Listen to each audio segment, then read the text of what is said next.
L'équipe de France termine sa préparation pour l'Eurobasket et a déjà démontré être dans la lignée de ses prédécesseurs. Intense en défense, étouffante par moments, elle a mis en difficulté tous ses adversaires de ce côté-là du terrain et une efficacité défensive formidable à 0,82 points par possession. Mais quant à son efficacité offensive, elle est en berne. 42% au tir, un famélique 22% à 3 points et seulement 0,83 points par possession en préparation. Alors que le plus faible total des Français au JO avait été de 0,88 contre les Allemands. Et quand on regarde bien les chiffres, on se rend compte qu'en fait la seule grande différence vient de ce qu'il se passe derrière la ligne à 3 points. Pour pouvoir faire un bon Euro, il faudra mettre plus de tirs, sans aucun doute. Ça dépend de la qualité des joueurs, de leur capacité à mettre des tirs dans les moments importants, d'accord, mais aussi et surtout de réussir à s'en créer des meilleurs que jusqu'à maintenant. Analysons les pistes en regardant les deux matchs contre l'Espagne.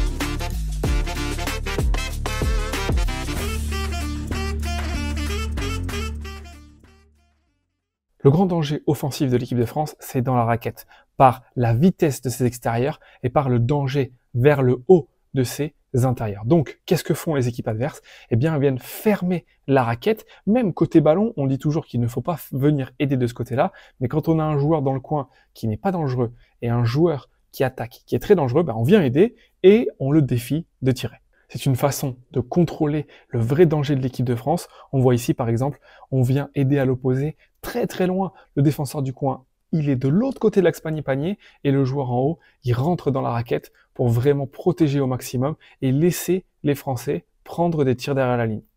Vous allez voir la même situation ici où on a la passe dans le short roll, on vient aider très très fort. Alors il y a un close-out bien sûr, mais on laisse prendre des tirs, même quand les Français arrivent à se faufiler des espaces dans la raquette. Et quand on a raté des tirs, qu'est-ce qu'on a tendance à faire? À venir couper pour mettre des paniers quand même dans la raquette, mais il y a beaucoup de monde et il faut couper tôt. Si on coupe un peu en retard, on rate les timings, on n'est ni à 3 points où on est tout seul, ni parfaitement au bon endroit pour recevoir la balle de la coupe. Et si on réattaque et que la défense l'a anticipé, ensuite ils peuvent couper les lignes de passe face à une bonne équipe bien organisée comme l'Espagne, même s'il manque pas mal de monde, on trouve rien du tout.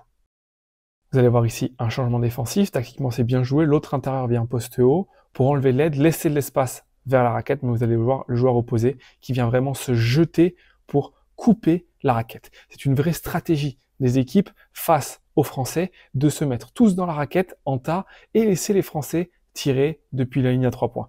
Les Espagnols l'ont fait à merveille, ils ont vraiment gêné les Français, notamment dans la première mi-temps du match à Bercy. Et donc, il va falloir trouver des solutions pour les Français, mettre plus de tirs, c'est une chose, mais également réussir à s'en créer des meilleurs. Alors comment faire? Le premier grand axe défensif pour les adversaires de l'équipe de France, c'est de fermer les espaces aux arrières. Le plus grand danger des Français, c'est ça, la capacité de pénétration de Elie Okobo, de Mathieu Strazel, de mettre des tirs après dribble. Donc comment on fait pour enlever ça? Eh bien, on vient aider avec un autre joueur en se mettant sur la ligne de passe, pour les forcer à prendre des tirs difficiles et à choisir qui on veut prendre le tir, mais surtout qui on ne veut pas voir prendre le tir. Vous voyez ici, on vient fort dans l'aide, on le force à passer la balle, et ensuite, comme la passe n'est pas précise, on arrive en retard, et donc on n'a pas une situation facile. Donc on peut faire des isolations au milieu, on peut faire des isolations sur le côté, il y a un peu plus d'espace, mais la passe reste compliquée, et dans la rotation, avec un spacing pas idéal, on rate le tir. Alors comment faire pour contrer ces stunts et continuer d'avoir l'avantage d'avoir des drivers et des créateurs comme Elie Okobo ou Mathieu Strazel? Il faut attaquer les stunts. Avec ici une première situation qui est intéressante, c'est la spéciale de Pedro Martinez, c'est-à-dire que je viens attaquer, mon joueur le plus proche vient se décaler et le joueur dans le coin vient faire un écran sur son propre joueur pour empêcher qu'il puisse faire la rotation et ça ouvre un bon tir. On peut même choisir à quel extérieur on veut laisser le tir. Une deuxième solution, c'est plutôt que de faire écran sur son joueur, venir faire écran sur le joueur qui vient aider, une sorte de flare screen, ça crée de la confusion, est-ce qu'il faut changer ou pas, et potentiellement, on peut ouvrir un accès au cercle, qui est ce dont on a vraiment besoin pour l'équipe de France. Ces points faciles, il les marque avec beaucoup de facilité. Ici, par exemple, la coupe dans le dos après que le joueur est venu aider, c'est une troisième solution. On peut le faire depuis le coin, mais on peut aussi le faire depuis haut. L'avantage, il est double, c'est que ça permet de libérer l'espace pour l'attaque de Isaiah Cordigné. Si ça ne libère pas, c'est que William Hernán-Gómez est sur la trajectoire, donc ça, je vous laisse un 2 contre 1 à l'opposé. Et si la défense se trompe et ne protège pas la raquette sur des situations plus complexes comme celle-ci, on peut trouver des points faciles. Sinon, sur les stunts, se proposer poste haut et venir si on était au Malédon. Venir dans le coin pour pouvoir jouer un 2 contre 1 avec beaucoup d'espace, c'est une autre façon de créer des choses ouvertes quand même. Puis sur des extérieurs rapides, encore plus sur des systèmes de jeu où on prend la balle en mouvement après un main à main pour jouer un écran, il y en a beaucoup des situations comme ça, comme ici pour la France, passer en dessous, c'est une façon de contrôler. Il n'y a pas beaucoup de monde qui en aide, juste à l'opposé, et le défenseur du porteur de balle tient son 1 contre 1 parce qu'il a un temps d'avance en étant passé en dessous. Ça donne un tir difficile. Donc il faut réussir à attaquer cet under. Première chose, c'est de faire l'hésitation pour réattaquer, comme le fait ici Théo Malédon, mais on l'a dit, si on veut couper, il faut couper avant, parce que là on est pile dans la zone intermédiaire où on coupe pas quand il faut, et donc on n'a pas le tir à 3 points, et quand on réattaque, tout le monde est déjà dans la raquette et c'est trop tard. On n'a pas le panier sur la coupe. Mais cette petite hésitation, ce petit freeze sur le under, ça frise le défenseur et ensuite on peut le réattaquer à contre-pied. C'est une première façon de quand même pénétrer dans la raquette, même si les défenseurs essaient de nous empêcher.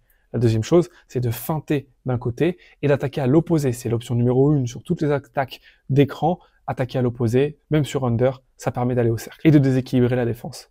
Troisième option, c'est de poser un écran plutôt flat, c'est-à-dire plutôt plat, où c'est impossible de passer en dessous, et donc ça force les équipes soit à changer, mais s'ils veulent pas changer, ils sont en retard sur le under, et avec un déséquilibre, on a quand même l'accès au cercle. Puis une dernière option tactique qui est intéressante, surtout si on sait qu'ils vont passer en dessous, c'est de venir faire écran sur son joueur. Vous voyez ici, Mme Chaité qui bouge avec William Gomez, le défenseur n'a du coup pas d'espace pour passer en dessous, puisque maintenant l'écran est vraiment flat.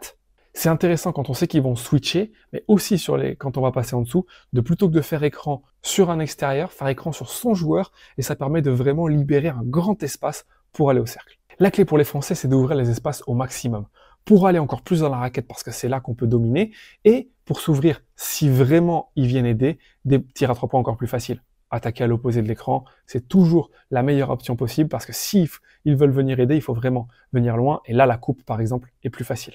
Les arrières dynamiteurs, créateurs, c'est vraiment le point fort de cette équipe de France, avec Sylvain Francisco qui attaque. Il y a la passe dedans, il y avait aussi un tir à 3 points.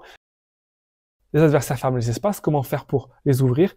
En les mobilisant. Par exemple, avec un stagger ici, les 3 défenseurs sont en train de regarder, ils ne sont pas en aide, et donc je peux jouer moi 1 contre 1 et utiliser la vitesse et la création de mes extérieurs. Vous allez voir, c'est la même chose ici, c'est une vraie bonne tendance pour pouvoir jouer à 1 contre 1 en facilitant, sans qu'ils puissent paquer la raquette, les adversaires, sans qu'ils puissent venir la fermer, puisqu'ils ne sont pas en place, ou en tout cas, ils sont en train de regarder autre chose. Et donc, là, si on attaque à l'opposé, il n'y a personne qui peut venir aider.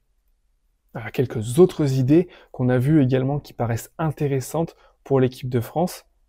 La première, forcément, pour élargir les espaces au maximum, c'est de faire des pick and pop. Donc, j'ai le tir, potentiellement, mais j'ai le joueur dans le 45 qui coupe pour focaliser mon défenseur, créer un 2 contre 1, le forcer à faire un choix, et je peux ouvrir un tir à 3 points ou essayer d'avoir un lay-up. J'ai aussi le tir à 3 points de l'intérieur et la réattaque. Ça permet de s'ouvrir des tirs à 3 points de meilleure qualité, on libère complètement, donc on a le tir, mais potentiellement la réattaque aussi. Quelque chose qui, je pense, et sera très important pendant l'Eurobasket, c'est que des tirs ouverts, il va y en avoir, mais essayez de être patient pour feinter, réattaquer, remettre la défense encore plus en difficulté, en déséquilibre, pour avoir ces points faciles-là, ça va vraiment être la clé d'une bonne performance à l'Euro, la patience pour pouvoir réattaquer, encore une fois, pour déséquilibrer la défense, essayer d'avoir les tirs les plus ouverts possibles. Une autre façon, c'est de poser l'écran avec beaucoup d'espace. On voit ici, on est presque sur le côté avec 2 joueurs derrière, ce qui veut dire que devant, il y a énormément de place pour attaquer fort. Et s'ils veulent venir aider côté fort, ça laisse vraiment un tir très ouvert. Puis la meilleure attaque, c'est la défense. Grâce à sa défense de fer, l'équipe de France, elle va voler des ballons. Ou en tout cas, elle va avoir des ballons de transition. Quand on a des lay-ups pour 1 contre 0 ou 2 contre 1, c'est facile. Mais c'est ces situations-là qu'il va falloir exploiter au maximum où la défense n'est pas encore placée. Il va falloir pousser au maximum quand on a un petit avantage comme ici, on est à 3 contre 3, les adversaires ne sont pas bien placés. Donc on peut attaquer, profiter de nos qualités fortes, de nos qualités athlétiques, de nos qualités physiques, pour pouvoir aller vite au cercle tant qu'il n'y a pas de mur encore qui soit créé. Quitte à prendre des risques et à perdre des ballons de temps en temps, c'est pas très grave. Si jamais on est en difficulté offensivement, s'appuyer sur sa défense pour avoir des transitions, c'est une chose, mais surtout profiter, comprendre que même si dans certaines autres équipes, il faudrait pouvoir poser le jeu pour annoncer un système, cette équipe de France-là, elle a besoin de points faciles pour marquer sa domination au fer rouge dans la raquette, et donc il va falloir relancer, relancer, relancer, relancer jusqu'à épuiser tous les adversaires.